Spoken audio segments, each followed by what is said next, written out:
I never thought a piece of paper could destroy a life, but that's exactly what happened the morning I found the letter. It was a Thursday. Just another quiet day in Austin. The kind of day that smells like fresh coffee and deadlines. I had been married to Claire for 11 years. We had the usual ups and downs, 2 kids in college, a house in the suburbs, and a life that looked perfect from the outside. But perfection has a way of hiding cracks. I came home early that morning because I forgot my briefcase. Claire was in the shower, her phone buzzing on the counter.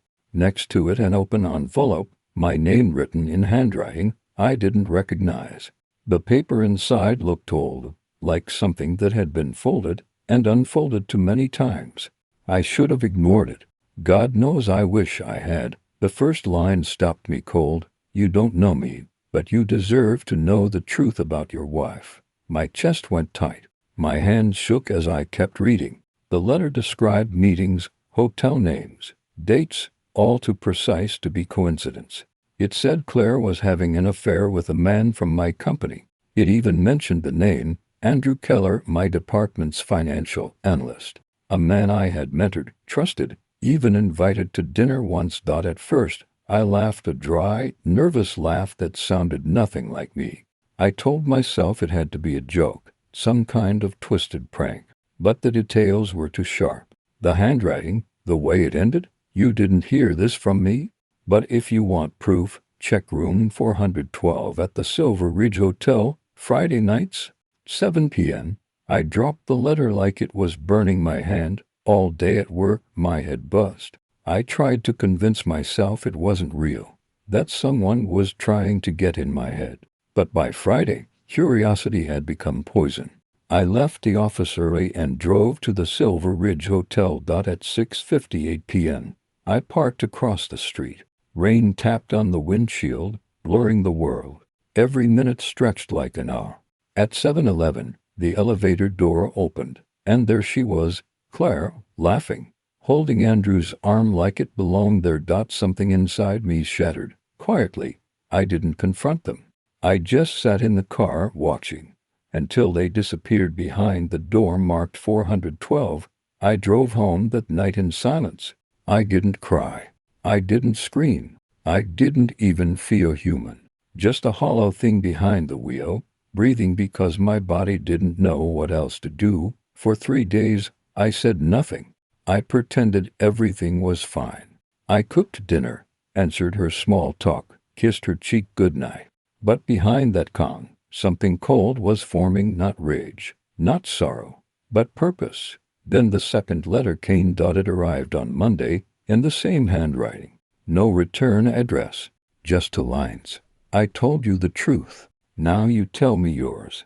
You and I both deserve justice. That's when I realized whoever sent the letters wasn't done, and I wasn't the only one being watched.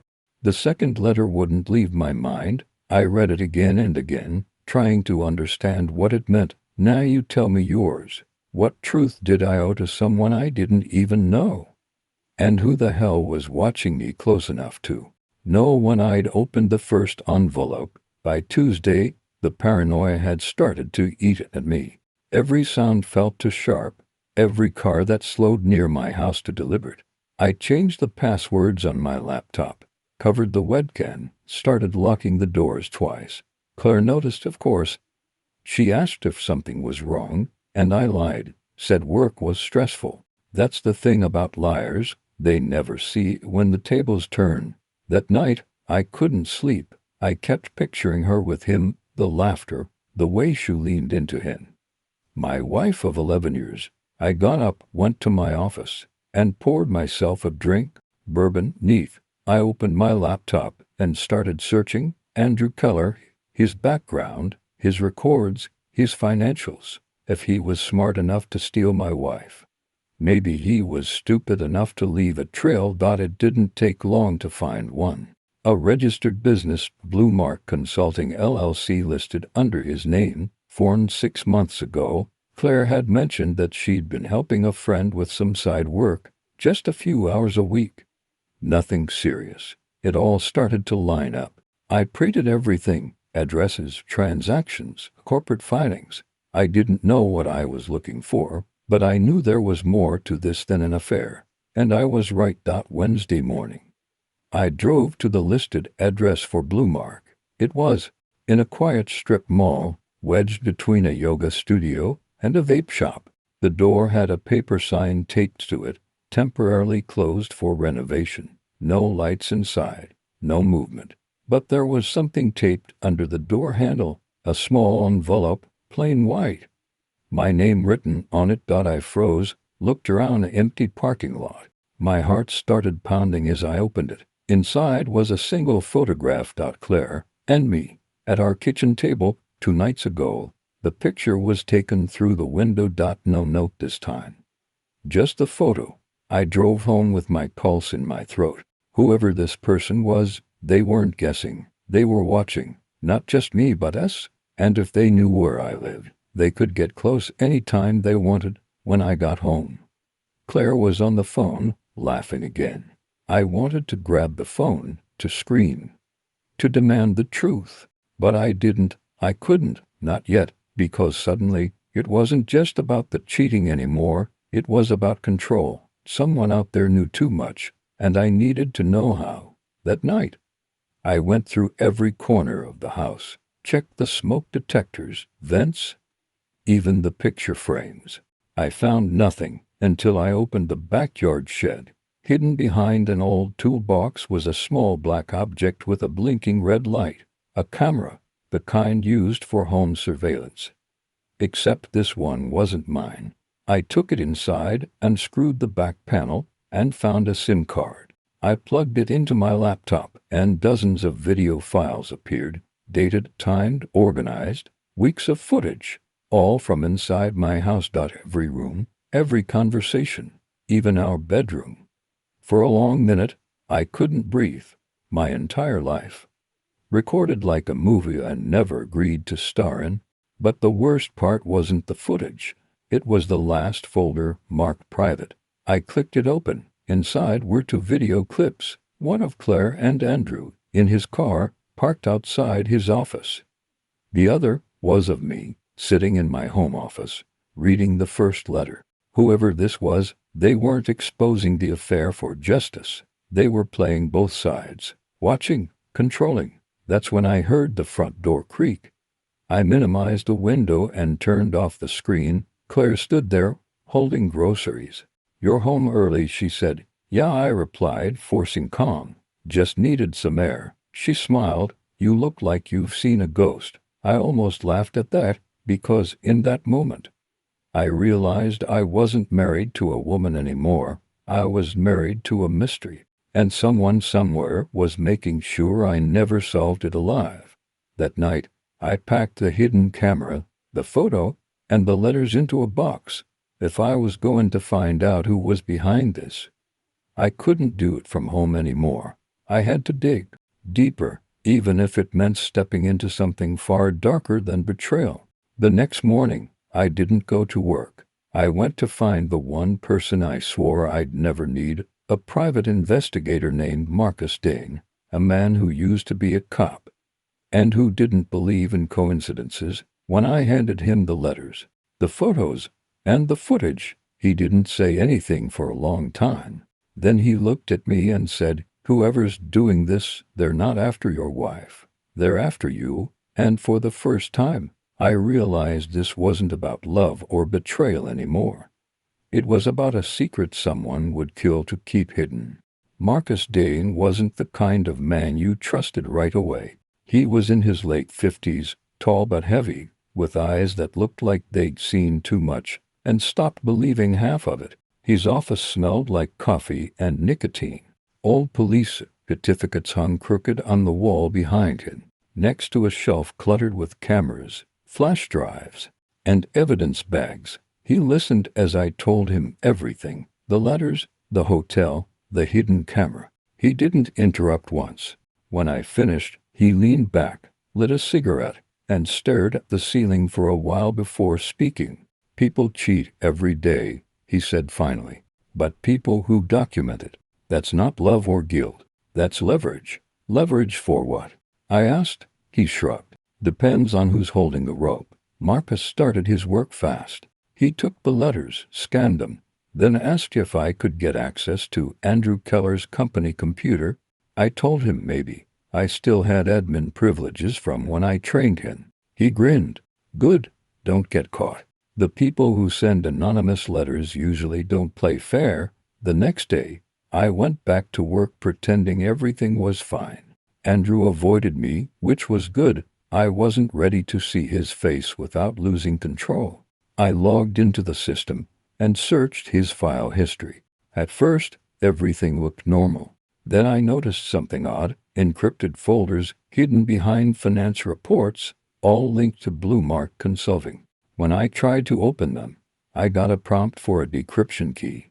I sent a screenshot to Marcus. His reply came 2 minutes later. That's not company encryption. That's private, military grade. Military. Andrew wasn't ex-military. Neither was I, so why the hell was he hiding classified level data under fake business documents? Marcus told me to back off for now. Let me dig. If this guy is into something illegal, we don't want to tip him off. But patience has never been my strength. That evening, after Claire went to bed, I poured another drink and opened the files again. I tried a few decryption tools. Nothing. Then I noticed something strange. Each folder name started with 2 letters, CK. Not Andrew's initials.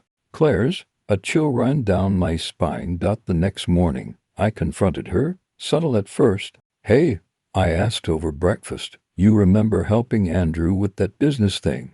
Blue Mark. She hesitated, knife frozen above the butter. Yeah, why? What exactly did you do for him? Just a few financial summaries. It was nothing. Did you ever use your initials on any files? Her eyes flickered, just for a second. No, why? It was that tiny pause, the 1 second where truth tries to hide, that told me everything I needed to know. I didn't say anything else, but I could feel something shifting in the room, like a curtain slowly being pulled back to reveal something rotten behind it. Later that day, Marcus called. His tone was different, tighter. I traced the letters, he said, or at least the paper they were printed on. It's specialized stationery. Comes from a print shop in Houston. Guess who paid for the last batch? Who? He exhaled smoke. Blue Mark Consulting. My blood ran cold. So Andrew sent them? I asked. Maybe. But here's the weird part. The payment wasn't from his account. It came from a joint account in your wife's name. I didn't speak for several seconds. I just stared at the wall, trying to process what he'd said. You're saying Claire sent those letters? That she exposed her own affair? Marcus's voice dropped. I'm saying she's playing a bigger game than you think. I drove home that night with my heart pounding. Claire was on the couch, watching TV, barefoot, and calm, like nothing in the world was wrong. I stood in the doorway studying her. If she had really sent those letters, what was she trying to achieve? To destroy me? Protect me? Or something else entirely? Everything okay? She asked, glancing up. Yeah, I lied. Just tired, but I didn't sleep. Round 2 a.m., I went to the kitchen for water. That's when I noticed her phone on the counter, screen glowing with a message. I shouldn't have looked, but I did. The message read, he's getting close. I'll handle it. Don't contact me again. The sender's name wasn't Andrew. It was hidden, just a number. I took a photo of the message and sent it to Marcus. His reply came 5 minutes later. That number belongs to a prepaid phone, registered under an alias used by a federal contractor. Whatever's going on, it's not just an affair. It's bigger. I sat there in the dark, staring at the message, the letters, the photos, the lies. My wife, the woman I shared a life with, was now a stranger sitting across from me every morning. And somehow, I wasn't even sure she was the one in control anymore. Marcus texted again, one final message before sunrise. Meet me tomorrow night.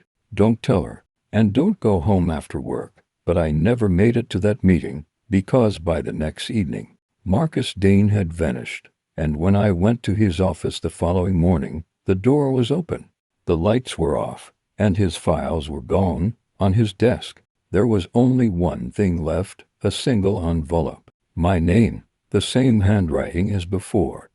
The letter was thicker this time, heavier, like it carried the weight of something final.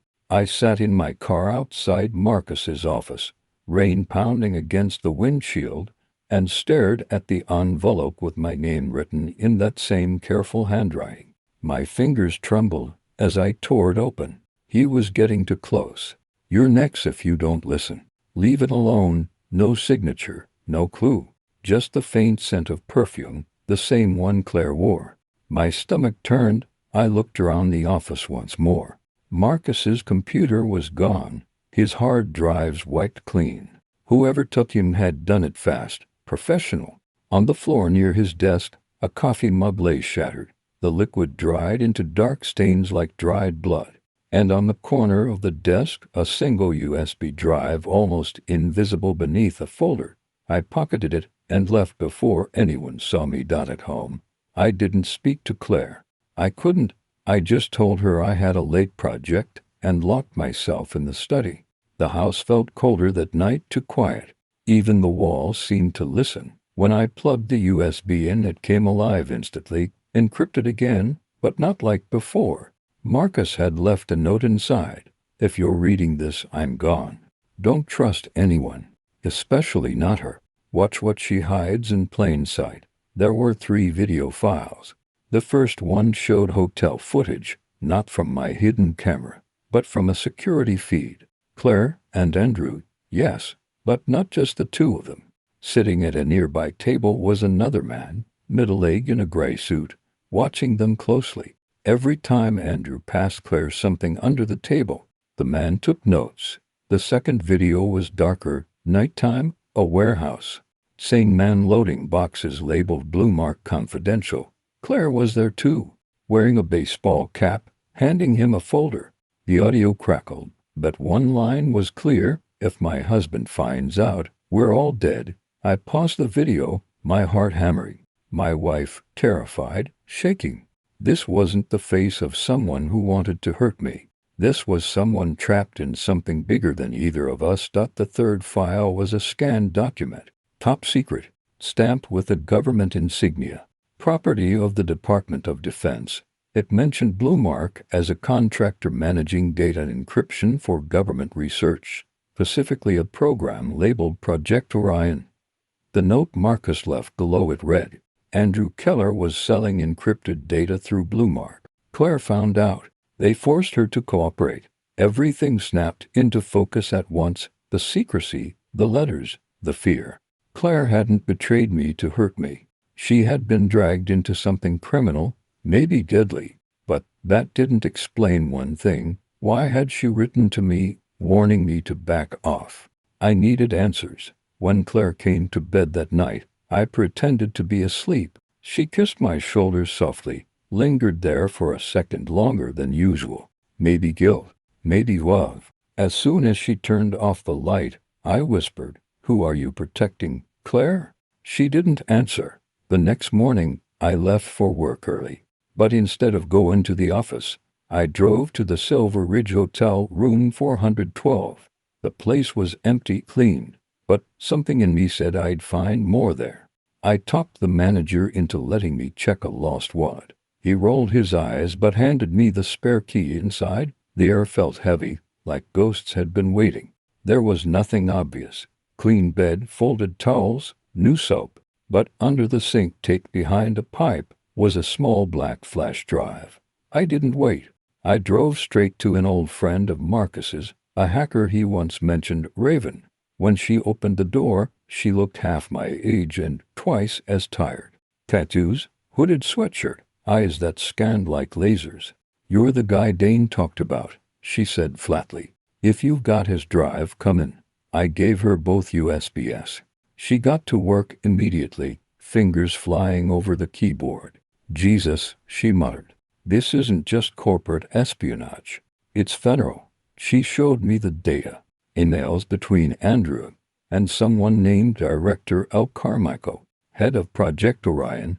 They talked about leaking government encryption algorithms to private buyers overseas, payments, transfers, And then one last thread, Claire's name. Keep the wife close.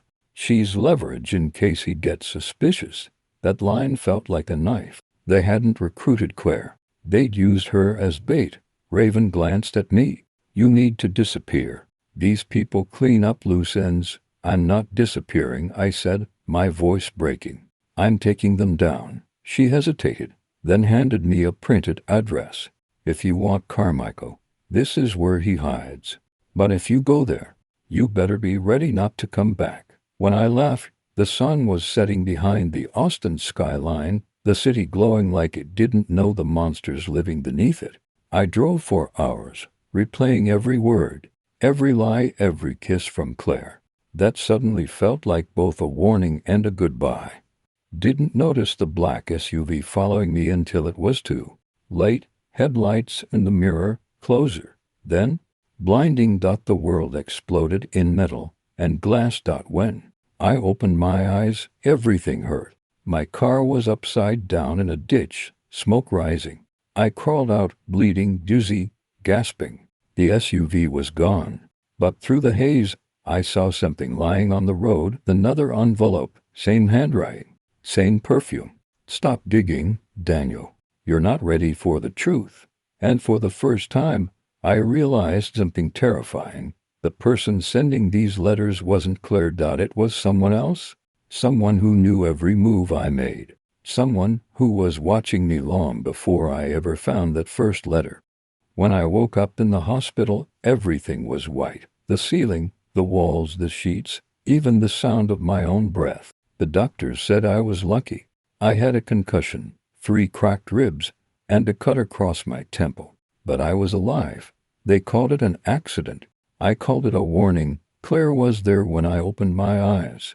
Sitting by my bed, eyes red, hands trembling. She looked like she hadn't slept in days.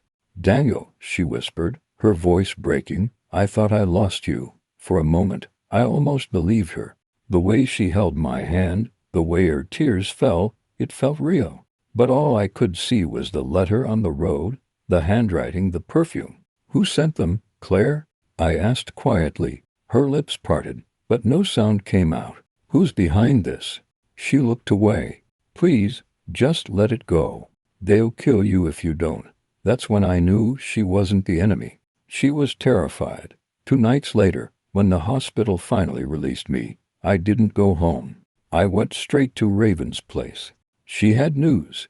I traced the metadata on those letters, he said, pulling up her screen. Whoever sent them used a government server, a ghost network, accessible only to high-level security clearance.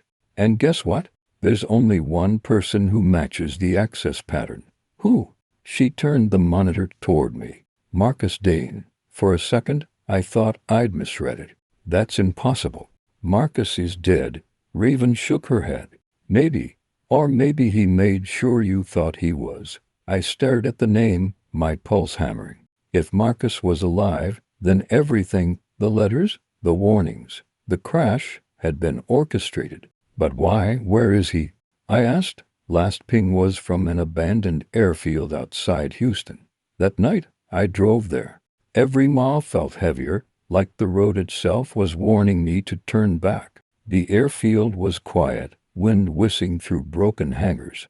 And there, inside one of them, under the flicker of a dying bulb, was Marcus Dane. Alive. He looked older, thinner, but alive. A pistol rested on the table beside him, next to an open folder. I told you not to dig, Daniel. He said, you weren't supposed to find me. You sent the letters, I said, my voice shaking. He nodded. I had to. You wouldn't have believed me otherwise. Believed what? He slid the folder toward me. Inside were photos, documents. Claire, Andrew, Carmichael, and me, Project Orion. Marcus said. It was never about Blue Mark. It was about data, human behavior tracking. They needed test subjects, people with stable lives, marriages, jobs. You were one of them, Daniel, monitored for years. Every email, every phone call, every heartbeat from your smartwatch. They built a psychological profile around you to see how far they could push a man before he broke. My hands trembled as I looked through the photos. Me at work, me at home, even me sitting in my car the night I saw Claire at the hotel. You're saying this was all an experiment. Marcus exhaled slowly. A controlled environment. They pushed your wife into the affair to study cause and reaction. I sent the letters to warn you to pull you out. But when I got too close, Carmichael ordered the hit. I felt sick. Everything, my pain, my anger, my marriage, had been engineered. Where's Claire now?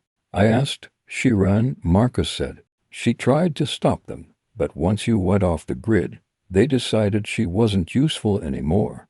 They're hunting her too. Then he handed me something small, a flash drive. Everything you need is on here. Orion's files. Names, locations, proof. But once you see it, there's no going back. Before I could respond, headlights cut through the darkness outside. Engines. Multiple. Marcus grabbed his gun. They found us. Bullets shattered the windows before he could finish. I dove behind a crate, glass raining down. Marcus fired twice, then fell, a red bloom spreading across his chest. I crawled toward him, but his hand caught mine before I could reach the drive. Finish it, he gasped. Expose them. Then his hand went still. I grabbed the drive, ran through the side exit, and didn't stop until I hit the highway. By dawn, I was back in Austin. I didn't go home.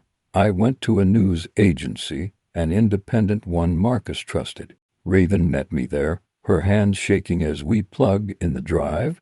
Inside were thousands of documents, everything Marcus had said and more. Proof that Blue Mark and Project Orion had used real people as behavioral test subjects. Files on dozens of families, lives destroyed, people labeled as data assets. We uploaded everything. Within hours, it hit the news. The world went insane. Arrests, investigations.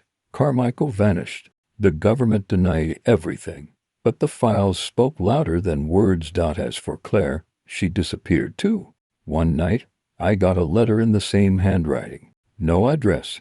Just a few lines. You did it. You freed us both. Don't look for me. Some things are too broken to fix. See, I sat there for a long time, reading it over and over, until the ink blurred. It's been 3 months since then. Sometimes I think about the man I used to be, the husband, the fool, the believer. I don't hate Claire anymore. I hate the people who made us strangers. But some nights, when the wind hits just right, I swear I can still smell her perfume, faint, like memory. And every time, I look over my shoulder, half expecting another envelope to appear. Because if there's one thing I learned through all of this, the truth doesn't set you free. It just burns everything you thought was real.